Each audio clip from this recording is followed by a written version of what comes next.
السلام علیکم ورحمۃ اللہ وبرکاتہ۔ اردو املا کے ضمن میں جہاں کئی اختلافات ہیں وہاں حمزہ کا استعمال بھی بعض اوقات اختلافات کا سبب بن جاتا ہے۔ اس ضمن میں چند گزارشات مختصراً پیش خدمت ہیں۔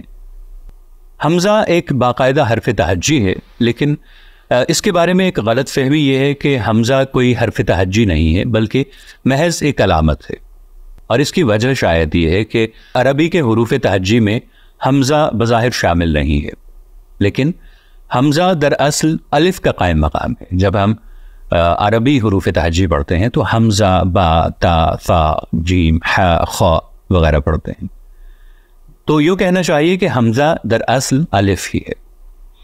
اردو لغت بورڈ کی لغت کی پہلی جلد میں الف کے تعارف میں لکھا ہے کہ متحرک الف کو عربی میں حمزہ کہتے ہیں۔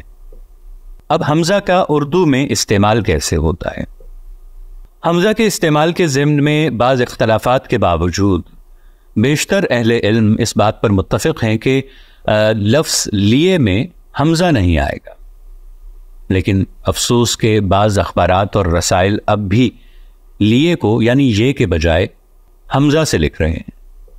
اسی طرح کچھ عرصے قبل سندھ کی ابتدائی جماعتوں کی اردو کی چند درسی کتب دیکھنے کا اتفاق ہوا، جن کے سرورق پر فلاں جماعت کے لیے یعنی لیے کو حمزہ سے لکھا ہوا تھا۔ بہت افسوس ہوا کہ جو لوگ املا کے بنیادی مسائل سے واقف نہیں ہیں وہ ابتدائی درجے کی نصابی کتب کی تیاری اور چھپائی میں مشغول ہیں، حالانکہ ابتدائی جماعت کے طالب علم کی عمر ایسی ہوتی ہے جس میں بنیادیں پڑ رہی ہوتی ہیں، اور یہ غلط املا پھر تاعمر ذہن میں رہتا ہے۔ بعض حضرات لیے میں حمزہ اور یہ دونوں کو لکھ دیتے ہیں، یعنی اس طرح سے، اب جمہوری دور ہے جو جیسے بھی لکھے۔ تو یہاں بنیادی بات یہ ہے کہ حمزہ ایک حرف تہجی ہے، اور اردو لغت بورڈ نے اردو کے جو 53 حروف اور مقتدرہ قومی زبان یعنی ادارہ فروغ قومی زبان، اس نے اردو کے جو 54 حروف طے کیے ہیں ان میں حمزہ بھی شامل ہے۔ تو حمزہ دراصل الف کا قائم مقام ہے، اور کسی بھی لفظ میں کوئی بھی حرف بغیر کسی وجہ کے نہیں آ سکتا، اور یوں ہی حمزہ بھی نہیں آ سکتا۔ لیکن بعض لوگ اسے حروف تہجی کے بجائے محض علامت قرار دیتے ہیں اور علامت ہی سمجھتے ہیں، اور اس کے استعمال میں صحت کا خیال نہیں رکھتے۔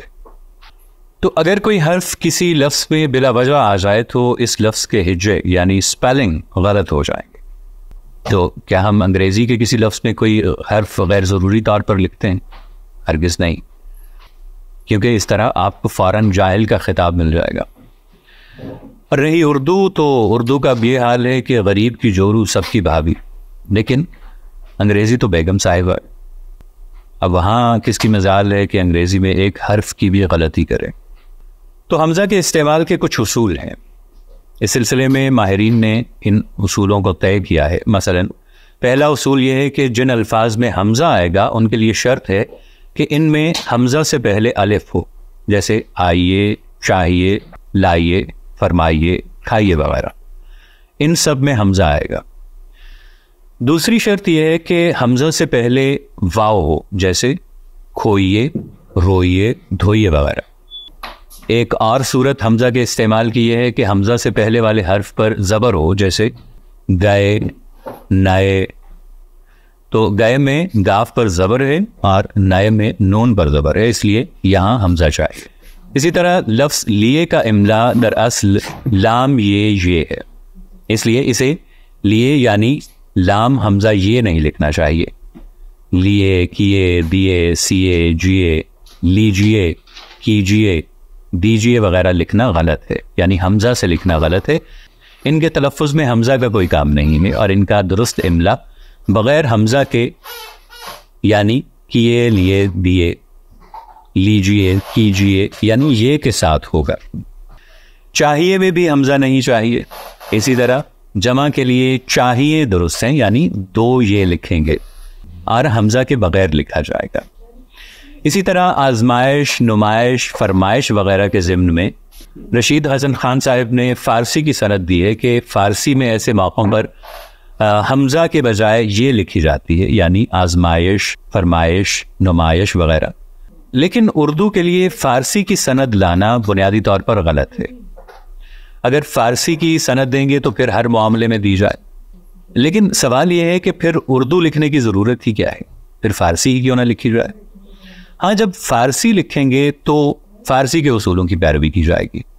اور دوسری بات یہ ہے کہ ان الفاظ میں حمزہ لکھنے سے ہی ان کا وہ تلفظ پیدا ہوتا ہے جو اردو میں رائج ہے. مثلا فرمائش کا صحیح تلفظ فرمائش ہے, وہ اس میں حمزہ یہ الف کا قائم مقام ہے, اور حمزہ کے بجائے یہ لکھنے سے اس کا تلفظ فرمائش کرنا پڑے گا یا فرمائش, اور یہ دونوں تلفظ اردو کے لحاظ سے درست نہیں ہے.